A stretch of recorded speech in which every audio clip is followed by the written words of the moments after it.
Assalamualaikum warahmatullahi wabarakatuh. Berjumpa lagi dengan pembahasan lembar kerja karangan Sapiarti, cetakan dari Kartika, tema 9, kelas 5. Kita masuk pada subtema 2, pembelajaran 2. Nah, pada lembar kali ini ada beberapa latihan soal, dan latihan soal itu perlu kita bahas hari ini. Salah satunya yaitu tentang iklan media elektronik. Ayo berlatihan pertama. Apa yang dimaksud dengan televisi? Televisi itu adalah alat komunikasi jarak jauh yang menggunakan media virtual atau penglihatan dan audio atau pendengaran. Yang nomor 2, apa fungsi televisi? Fungsi televisi sebagai sarana hiburan, sarana pendidikan atau edukasi, sarana informatif. Yang ketiga, apa bukti bahwa radio memiliki fungsi sarana propaganda? Buktinya di radio itu banyak pemasangan iklan yang lebih memilih siaran radio sebagai sarananya. Kemudian nomor 4, sebutkan unsur iklan agar menarik. Unsur iklan harus memenuhi syarat menarik perhatian, menarik minat, keinginan, dan rasa percaya serta tindakan. Yang kelima, apa maksud komputer? Apa manfaat komputer jika dihubungkan dengan layanan internet? Manfaatnya bisa dimanfaatkan menjadi sarana promosi atau iklan baris. Kemudian, ayo beraktivitas.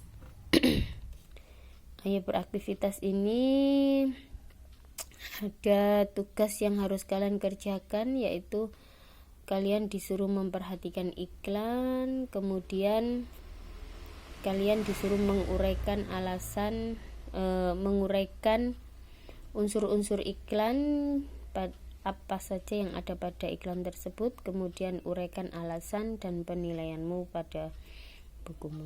Nah, ini ada 2 iklan. Iklan yang pertama yaitu tentang iklan makanan di situ. Nah, gambarnya bisa dilihat di situ. Nah, kalau gambar seperti ini, kira-kira unsur iklan apa saja yang ada? Nah, unsur-unsur iklan ini menarik perhatian. Saya rasa masih agak sedikit ya. Terus kalau unsur yang kedua, minat.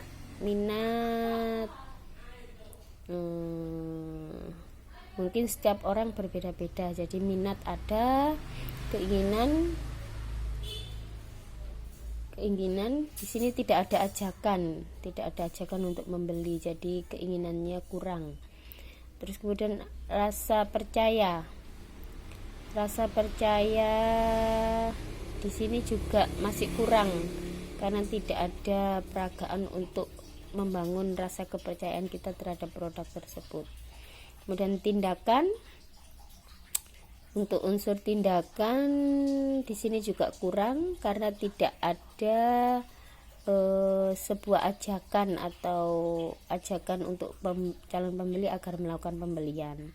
Di sini iklan ini hanya menunjukkan bahwa ada produk baru dari makanan yang bernama tik, itu aja ya. Jadi untuk unsur minat, unsur keinginan, rasa percaya, tindakan ini masih belum nampak di sini. Nah, kalau untuk perhatian mungkin masih ada perhatian karena di situ disertakan dengan gambar. Kemudian untuk iklan yang kedua ada iklan minuman kopi. Nah, ini kalau penilaian atau ulasan dari saya di sini hampir sama dengan iklan yang pertama. Unsur minat, keinginan, rasa percaya, dan tindakan masih belum nampak. Bahkan pada iklan ini tidak ditunjukkan kata-kata ajakannya. Di sini hanya menampilkan gambar. Nah, kalau gambar ini perhatian, hanya memenuhi unsur perhatian saja. Begitu ulasan dari Budian. Selanjutnya, nah, kegiatan ayo berarti berikutnya ada beberapa gambar, beberapa minuman. Ada 5 gambar. Yang pertama itu ada jus jeruk, air putih, susu, kopi, dan teh. Nah, di situ ada pertanyaan, manakah yang termasuk zat tunggal dari kelima zat di atas? Nah, berdasarkan gambar di atas, yang termasuk zat tunggal itu adalah air putih. Nah, air putih ini termasuk zat tunggal, dia masuk dalam golongan senyawa. Kemudian yang kedua, manakah yang termasuk campuran homogen, yang berupa campuran dari kelima gambar di atas itu. Yang campuran homogen adalah teh manis, ya, karena pada teh manis ini tercampur dengan sempurna dan tidak terdapat endapan. Kemudian yang ketiga, yang termasuk campuran hidrogen.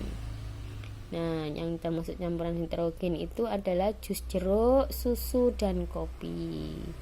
Alasannya kenapa? Karena pada ketiga jenis minuman tersebut, jus jeruk, susu, dan kopi, ini kita temui endapan. Jadi termasuk campuran hidrogen. Nah, kemudian berikutnya, ayo berarti selanjutnya yaitu apa yang dimaksud dengan pola lantai. Pola lantai itu adalah garis-garis di lantai yang dilalui oleh penari. Yang kedua, apa kesan yang diberikan oleh garis lurus? Kesannya adalah sederhana namun kuat. Yang ketiga, apa tujuan dibuat pola lantai? Tujuannya untuk memperindah pertunjukan tari. Yang keempat, sebutkan jenis tari yang menggunakan pola melengkung. Nah, bisa kita jumpai pada tari kecak, tari pendet, tari piring, dan lain sebagainya.